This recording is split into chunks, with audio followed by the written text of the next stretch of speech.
Well, good morning, folks. It's the real Captain Kirk here. It is the 29th of June, day 104 remote, although the good news here in Eastern PA is we have gone green as of Friday last week. So we will be phasing ourselves in a kind of a slow approach here to get back into the office here in the weeks ahead. I thought before we get to the 2-week outlook here, we would just talk briefly about what we do with year ahead weather and sales forecasting for some of these Fortune 500 companies around the world. Again, folks say what we do is impossible, and then I always show them this list here. So these folks are pretty smart, so they know what they're doing here, and thought we'd show you how we do that briefly. Basically, we take point of sale data, things you buy every day at the store or online, and then quantify that against past weather to project those sales a year ahead by week everywhere on Earth. So it's zip code stores, you name it. We do this for well over 604,000 geographies that are already built into our platform. We call it the power of 1 degree. Basically, we're trying to quantify what does 1 degree of temperature change or precipitation changes have on the influence of seasonal sales. So for example, every 1 degree hotter in spring or summer, there's about a 15% increase in fan and air conditioning sales. 10 degrees hotter year over year, there's a 150% increase. Things like sun care, it's about 7% per degree warmer. So if it's 10 degrees hotter, you'd have about a 70% increase in sun care sales. Pool chemicals, bug sprays, again, all benefit from hot weather, obviously. If it's 1 degree hotter, you got a 4% increase in pool supplies. Obviously, there's also a downside here. It's not always exactly the same on the downside, but we'll show that here when we look at the July 4th example in a minute. But this would be the output. It doesn't look like your TV weatherman's forecast. So this is kind of our year ahead forecast for a winter category. Here in the year ahead, by week, sales projections everywhere on Earth. And obviously, any given month, we have a lot more detail than just the simple weather maps. But again, week by week, snow, you name it, we project it a year ahead everywhere on Earth.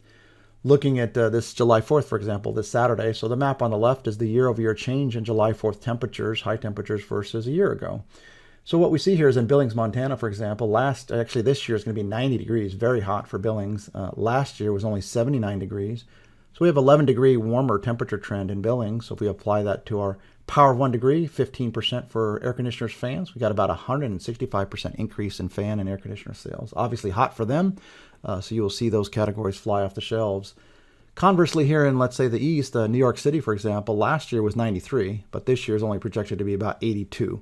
So unlike Billings, we're about 11 degrees colder than last year.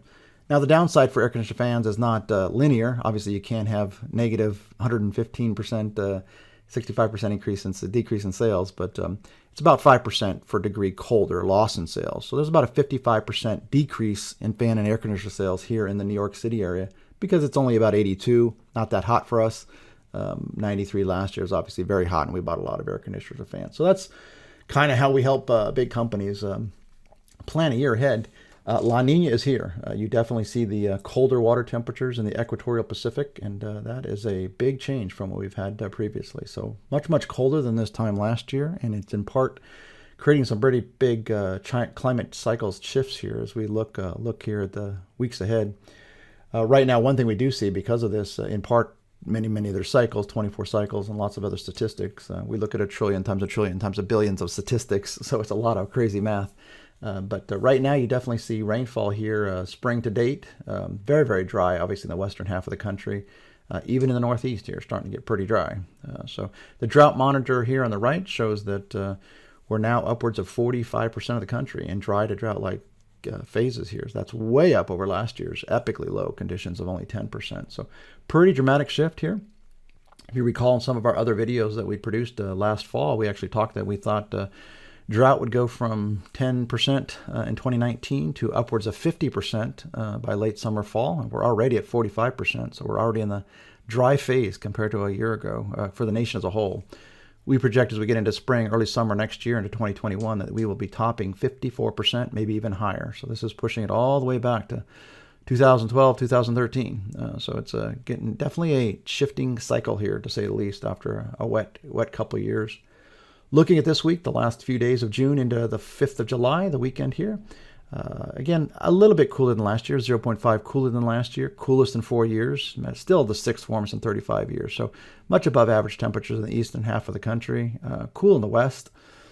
For the week overall now, again, keep in mind it gets hot toward the July 4th weekend. Temps versus last year, that map inset left there.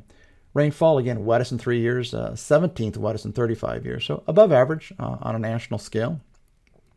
One thing we might still be seeing here this week is that dust from Sahara Africa has obviously invaded the U.S. The big plume had made it into it, and you've seen some pretty hazy shots down there in the South Central. This week, pretty much that's where it's going to stay, South Central, Southeast.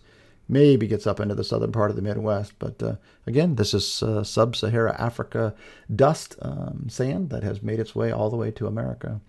Looking at next week into July, 6 through 12 July, again, 1.3 degrees warmer than last year, almost a nationwide warm surge except for maybe the Pacific Northwest.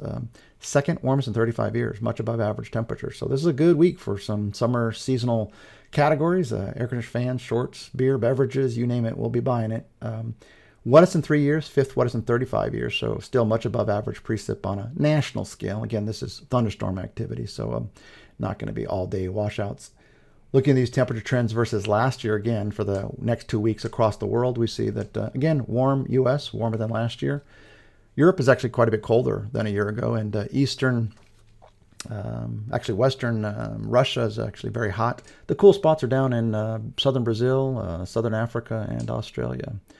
So with that, folks, we hope you have a great 4th of July weekend, and we will be back here this time next week, probably from our studios. So have a great week, folks.